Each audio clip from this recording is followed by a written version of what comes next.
Now, I want to go back to something that Marty Schwartz had said that actually happened this past week for me. Now, it's something that I struggled with when I started trading. Not so much now. And when the opportunity this week was there to jump, I continued to exercise something that I think can keep you on the winning side of a trading career. And that is, I exercised patience on a setup, and in the end, I didn't take the initial trade. Now, one thing that many traders forget is that a setup is not a trade. A setup is when variables come into play that gives you a potential trade. Think setup equals potential trade, and a trade equals a setup plus a trigger. Now, Marty says that before you put on a position, ask yourself if you really want to have that position.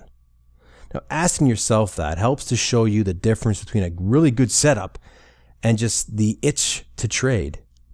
Now, here's what unfolded for me in a swing trade on the Aussie US dollar this week. Now, the weekly chart is going to show you a big picture down and a bounce off the lows of 86.60. Now, since February 2014, though, price has been traveling sideways. Now, however you define a trend, I like to keep it objective, and I would generally use an indicator for that purpose. I'll keep in mind the bigger picture when taking a trade, although it rarely influences my trade unless I'm going to be trading like the weekly trend. The trend for me was up on the daily chart, and I will use that trend for a 4-hour chart setup. Now, there were two areas on the 4-hour chart that I was interested in if an opportunity presented itself and price fell into those zones. The first area was 90.15 and the second area was lower at 89.40. Now, on this chart, you can see an area that I have blocked off with two lines. Now, price came into the 90.15 area and I was looking for a trend resumption to the upside. And my trigger was price action. It was simply a breach of the higher high because I can't sit and watch the charts, so I just set that order in. Price sat in that area for 40 hours in total. Now, that said, 16 hours after I placed the order, I just canceled it because I asked myself, do I really want to be in this position? Now, the answer was no. Why? Because the battle between the bulls and the bear was taking far too long in this zone. And I personally much prefer taking trades from zones where there's a big imbalance of bulls and bears and the rejections are pretty quick. But this question allowed me to focus on something other than the trade execution, and I could clearly see unfavorable conditions.